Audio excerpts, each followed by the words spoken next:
సింహం మరియు ఏనుగు. ఒక అడవిలో రెండు జంతువులు ఉండేవి. ఒకటి సింహం, ఇంకొకటి ఏనుగు. అవి రెండూ ఒకదానికొకటి చాలా బద్ధ శత్రువులు. అయితే సింహం అడవికి రాజు కావటం వల్ల ఏదైనా చేయగలిగే శక్తి కలిగి ఉండేది. ఇంకా ఏనుగు చాలా బలశాలి. అడవిలో ఉన్న మిగతా జంతువులన్నీ ఏనుగుని ఎల్లప్పుడూ పొగుడుతూ ఉండేవి. ఎందుకంటే ఏనుగు ఎవరు కష్టాల్లో ఉన్నా వారిని రక్షిస్తూ వాళ్ళకి సహాయం చేస్తూ ఉండేది. ఇంకా ఎవరైనా మధ్యలో ఏదైనా గొడవ జరిగినా కూడా వారిని ఆపి వాళ్ళని సముదాయిస్తూ ఉండేది. ఈ విధంగా అంతా మంచిగా కాలం గడుస్తూ ఉంటోంది. కానీ కొన్ని రోజుల తర్వాత మెల్లమెల్లగా అడవిలో కరువు మొదలవుతోంది. దీంతో ఎక్కడ చూసినా అడవంతా ఎండిపోవటం, అలాగే చెరువులు, నదులు కూడా ఇంకిపోవడం మొదలవుతోంది. ఈ విధంగా ఒక సమయంలో నదులు, చెరువులు పూర్తిగా ఎండిపోతాయి. దీంతో జంతువులన్నీ తినటానికి తిండి లేక, త్రాగటానికి నీళ్లు లేక చాలా జంతువులు వేరే అడవుల వైపు వెళ్లిపోవడం కూడా ప్రారంభిస్తాయి. ఇక ఏనుగుకేమో ఆ అడవంటే చాలా ఇష్టం. అందువల్ల అది అక్కడి నుంచి వెళ్లటానికి ఇష్టపడేది కాదు. ఎందుకంటే అది చిన్నతనం నుంచి అదే అడవిలో పెరిగి పెద్దదవుతోంది. ఇంకా అక్కడ తన తల్లిదండ్రుల యొక్క చాలా జ్ఞాపకాలు కూడా ఉంటాయి. కానీ ఇక అడవిలో ఉండటానికి వీలుగా లేకపోవటం వల్ల ఈ విధంగా నిశ్చయించుకుంటోంది. తను కూడా తినడానికి ఆహారం మరియు నీళ్లు దొరికే అడవికి వెళ్లాలని అనుకుంటోంది. అందుకని మెల్లమెల్లగా నడుచుకుంటూ చాలా రోజుల వరకు తిరుగుతోంది. కానీ దానికి ఎక్కడా తినటానికి తిండిగాని, త్రాగటానికి నీళ్లు కానీ దొరకలేదు పాపం. దీంతో అది రోజురోజుకి చాలా బలహీనమైపోతూ ఉంటుంది. ఇక చాలా సమయం తర్వాత అడవిలో వెళ్తూ ఉండగా దానికి ఒక చిన్న చెరువు కనిపిస్తోంది. దానిలో చాలా కొద్ది మొత్తంలోనే నీళ్లుంటాయి. అప్పుడే ఆ చెరువు దగ్గరికి ఆ సింహం కూడా వస్తోంది. అప్పుడు ఏనుగు నీటిని తాగుదామని తన తొండాన్ని నీటివైపు పెడుతోంది. అదే సమయంలో సింహం దాన్ని ఆపేస్తోంది. ముందుగా నేను నీరు తాగుతాను, తరువాతే నువ్వు తాగాలి. ఏనుగుకేమో చాలా దాహంగా ఉంటోంది. అందువల్ల అది రిక్వెస్ట్ చేసి ముందుగా తానే నీరు తాగుతాను అని చెప్తోంది. దీంతో సింహానికి చాలా కోపం వస్తోంది. దానిపై దాడికి దిగుతోంది. ఇద్దరూ కొట్లాడుకుంటూ ఉంటారు. ఈ విధంగా చాలాసేపు వరకు ఇద్దరి మధ్య కొట్లాట జరుగుతూనే ఉంటుంది. కరువు కారణంగా సింహం కూడా చాలా బలహీనంగానే ఉంటుంది. ఇక ఏనుగు కూడా బలహీనంగా ఉండటంతో ఇద్దరూ అలసిపోయి, ఇంతలో దగ్గరలో ఉన్న ఒక హైనా సింహం అలాగే ఏనుగు వైపే చూస్తూ ఉంటాయి. పైనుంచి కూడా ఒక పెద్ద గ్రద్ద కూడా చూస్తూ ఉంటుంది. అప్పుడు ఏనుగు అలాగే సింహం వాటి వంక చూడడం గమనిస్తాయి. అప్పుడు ఏనుగు సింహానికి వాటి యొక్క పన్నాగం అర్థమవుతోంది. ఎప్పుడైతే మనిద్దరం కొట్లాడుకొని చచ్చిపోతామో అప్పుడవి మనల్ని హాయిగా తినొచ్చని అనుకుంటున్నాయి. ఇక అప్పుడు ఏనుగుకి ఒక ఐడియా వస్తోంది. అప్పుడు సింహంతో ఇలా అంటోంది. మనిద్దరం మెల్లమెల్లగా కొద్ది కొద్దిగా నీరు త్రాగి ఇక్కడి నుండి వెళ్ళిపోదాం. ఎందుకంటే అక్కడ చూడు, హైనా గుంపు అలాగే పైనుంచి ఒక గ్రద్ద మనం ఎప్పుడు చచ్చిపోతామా అని ఎదురు చూస్తూ ఉన్నాయి. అప్పుడు ఏనుగు మాట విన్న సింహానికి తన తప్పేంటో తెలిసొస్తోంది. ఇద్దరూ కలిసి కొద్ది కొద్దిగా నీటిని తాగి అక్కడి నుంచి వెళ్ళిపోతారు. ఈ కథలో నీతేంటంటే ఎప్పుడూ మన మధ్య ఉన్న శత్రుత్వాన్ని మంచి మాటలతో స్నేహంగా మార్చుకోవాలి. ఎంత పెద్ద సమస్య అయినా శాంతిపూర్వకంగా ఆలోచించి పరిష్కరించుకోవాలి. ఈ స్టోరీ మీకు నచ్చితే లైక్ చేయండి, కమెంట్ చేయండి, అలాగే మీ ఫ్రెండ్స్తో షేర్ చేసుకోండి. ఇలాంటి ఇంట్రెస్టింగ్ స్టోరీస్ కోసం మా ఛానల్ని మీరు ఇప్పుడే సబ్స్క్రైబ్ చేసుకోండి. Thank you for watching. సింహం మరియు కుందేలు స్నేహం. పూర్వం ఒక అడవిలో మృగరాజు సింహం ఉండేది. ఆ అడవికి రాజు సింహం. సింహం ఏమి చెప్పినా ఆ అడవిలో జంతువులు తప్పకుండా సింహానికి సేవ చేస్తుండేవి. కానీ సింహంతో మాట్లాడాలంటే ఆ అడవిలో జంతువులకు చాలా భయం. అదే అడవిలో ఒక కుందేలు కూడా ఉంది. ఆ కుందేలంటే ఆ అడవిలో జంతువులకి అస్సలు ఇష్టం ఉండేది కాదు. ఎందుకంటే కుందేలు వాటన్నింటిలో చాలా చిన్న జంతువు కాబట్టి. కానీ కుందేలు చాలా మంచిది. ఒకరోజు ఒక నక్క మంచి ఆకలితో అడవంతా ఆహారం కోసం వెతుకుతూ ఉంది. అప్పుడు నక్కకు కుందేలు కనిపించింది. కుందేలు నక్కని చూసి ఇలా అంటుంది. ఏమిటి మిత్రమా, చాలా నీరసంగా ఉన్నావు, ఏమైంది? నాకు చెప్పు మిత్రమా. కుందేలుతో ఇలా అంటుంది. నాకు చాలా ఆకలిగా ఉంది, ఏమైనా ఆహారం కోసం వెతుకుతున్నాను. అప్పుడు కుందేలు నక్కతో ఇలా అంటుంది. అయితే నా దగ్గర కొన్ని క్యారెట్లున్నాయి, తిను మిత్రమా. అని కుందేలు నక్కకు కొన్ని క్యారెట్లిచ్చింది. ఒకరోజు సింహంకు కుందేలు మంచితనం తెలిసింది. అప్పుడు సింహం కోతి ద్వారా కుందేలుకు కబురు పంపించింది. కోతి కుందేలు దగ్గరికి వెళ్లి ఇలా అంది, ఓయ్ కుందేలు పిల్ల, నిన్ను మహారాజు సింహం తీసుకురమ్మంది, తొందరగా రా అని అంది. అప్పుడు కుందేలు భయంతో సింహం దగ్గరకు వెళ్ళింది. సింహం కుందేలుతో ఇలా అంది, నువ్వు ఏమీ భయపడకు, నేను నిన్ను ఏమీ చెయ్యను. నువ్వు చాలా మంచి కుందేలువి. నేను నీతో స్నేహం చెయ్యాలి అనుకుంటున్నాను. నువ్వు నా దగ్గరే ఉండు అని అంది సింహం. సింహం మాటలు విన్న కుందేలు భయపడి ఇలా అంది, మహారాజా, మీరు చాలా పెద్దవారు. మిమ్మల్ని చూస్తే నాకు భయం వేస్తుంది. మీతో నేను స్నేహం చేయలేను అని అంది కుందేలు. అప్పుడు సింహం ఇలా అంటుంది, నేను నిన్ను ఏమీ చెయ్యను. నేను నువ్వు చెప్పినట్లే నడుచుకుంటాను అని సింహం ఒప్పించింది.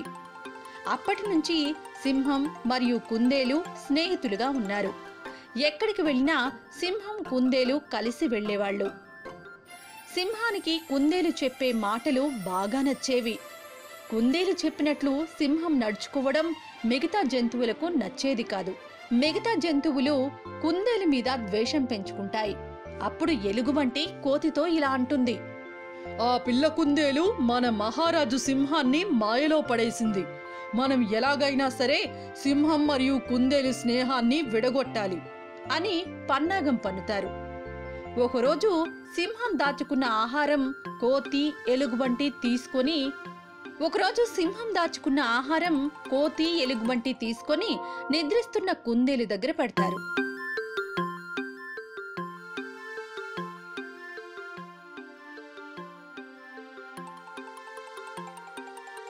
అప్పుడు సింహం కోతిని ఇలా అడుగుతుంది, నా ఆహారం ఎక్కడా? నేను దాచుకున్న ఆహారం కనిపించట్లేదు అని కోతిని అడుగుతుంది. కోతి అప్పుడు సింహంతో ఇలా అంటుంది, మహారాజా, మీ ఆహారాన్ని ఆ పిల్ల కుందేలు దొంగిలించింది. మహారాజా, మీ ఆహారాన్ని ఆ పిల్ల కుందేలు దొంగిలించింది. దాంతో సింహంకి కోపం వచ్చి ఇలా అంటుంది, నాతో స్నేహంగా ఉంటూ నా ఆహారాన్నే దొంగిలిస్తుందా? వెంటనే ఆ పిల్ల కుందేలును చంపేయండి అని చెప్తుంది. ఈ విషయం తెలుసుకున్న కుందేలు సింహాన్ని వదిలి ఆ అడవి నుంచి వెళ్ళిపోతుంది. చెప్పుడు మాటలు వినడం వల్ల సింహం మంచి స్నేహాన్ని కోల్పోతుంది. నీతి: చెడ్డవారితో స్నేహం ప్రమాదకరం.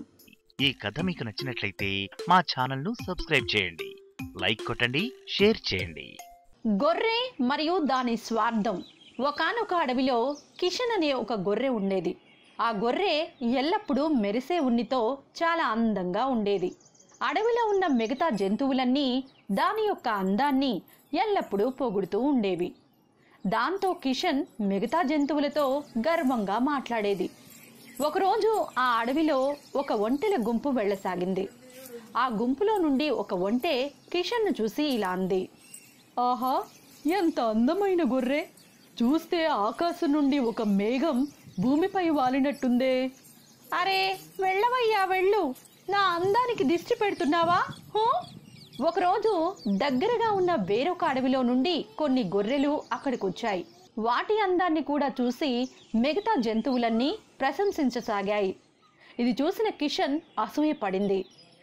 ఈ గొర్రెలు ఇక్కడ ఏం చేస్తున్నాయి? వీటి వల్ల నా అందంపై వచ్చే ప్రశంసలు తగ్గిపోగలవు. అప్పుడు ఇక నా మెరిసే ఉన్ని వల్ల ఏం లాభం లేదు. ఎలాగైనా ఈ గొర్రెలను ఇక్కడి నుండి తరిమేయాలి. ఏదైనా ఉపాయం ఆలోచించు కిషన్, ఆలోచించు. ఇంతలో ఆ గొర్రెలు మేత మేస్తూ అక్కడికి చేరుకున్నాయి. అరే గొర్రెల్లారా, ఇక్కడ ఉన్న గడ్డి మీరే మేసేస్తే ఇక నేను నా పిల్లలు ఏం తినాలి? నా కుటుంబానికి సరిపోయేంత మేత దొరకడమే కష్టమైపోయింది. చూడండి, సరిగ్గా మేత లేకపోవడం వల్ల నా అందమైన ఉన్ని యొక్క మెరుపు తగ్గుతోంది. నా పిల్లలు కూడా చాలా బలహీనంగా అయ్యారు. ఇక మీరు బాగా మేత మేసి బలిసిపోయారు, బలవంతులు అయ్యారు. ఇక ఇక్కడి నుండి దయచేయండి. అన్నా, ఈ అడవి మనందరిది. ఇక్కడ అందరికీ సరిపడేంత చాలినంత ఆహారం ఉంది. చాలా ఎక్కువగా మాట్లాడుతున్నావే. ఇక్కడ ముందుగా నేనొచ్చాను, కావున ఈ ప్రదేశం నాది. అర్థమైందా నీకు? ఈ గొర్రె తనకు తాను ఏమనుకుంటుందో ఏమో. అక్కడి నుండి అన్ని గొర్రెలు వెళ్ళిపోసాగాయి. ఇప్పుడిక వీటి నుండి విముక్తి పొందాల్సిందే. అప్పుడే కిషన్ యొక్క దృష్టి ఒక తోడేలుపై పడింది. అది చాలా రోజుల నుండి ఆ గొర్రెలను తినాలనుకుంటుంది. ఓ తోడేలు బావా, అలా నక్కి నక్కి ఎక్కడికి పోతున్నావు? ఆ గొర్రెలను తినాలనుకుంటున్నావా ఏంటి? లేదు లేదు, నేను లేదు. హాహా, నాకు అర్థమైందిలే. పద ఇక, నేను నీ కష్టాన్ని తగ్గించేస్తాను. ఆ గొర్రెల యొక్క రహస్య ప్రదేశాలన్నీ నీకు చూపిస్తాను. కానీ నాది ఒక షరతుంది మరి. షరతులా ఏంటి? నువ్వు ఆ గొర్రెల యొక్క పిల్లలందరినీ తినేయాలి. ఇంకా వాటిని బాగా భయపెట్టి ఇక్కడి నుండి తరిమేయాలి. సరేనా? భలే భలే, విందు భోజనం అన్నమాట. నేను వాటిని మాయం చేసేస్తాను. ఇక కిషన్ తోడేలికి ఆ గొర్రెల యొక్క రహస్య ప్రదేశాలన్నింటినీ చూపిస్తుంది. రాత్రి సమయంలో ఆ తోడేలు నక్కి నక్కి ఉండి ఆ గొర్రెల పిల్లలను హతమార్చి తినసాగింది. ఇలా రోజుకు ఒక గొర్రెను హతమార్చడంతో ఆ గొర్రెలు చాలా భయపడి ఆ అడవిని వదిలి వెళ్ళిపోతాయి. ఇక కిషన్ ఇది చూసి చాలా సంతోషపడింది. హాహాహా, నా అందానికి నా తెలివికి ఎవ్వరూ సాటి లేరు. ఇక అందరూ నన్నే పొగుడుతారు. ఇక నేను ఒక్కడినే ఈ మొత్తం పచ్చపచ్చని మేతను తినవచ్చు. కిషన్ ఎంతైతే ఆనందపడసాగాడో ఆ తోడేలు అంతే ఆలోచించసాగింది. ఎందుకంటే తోడేలు ఆ గొర్రె పిల్లల యొక్క రుచి మరిగింది.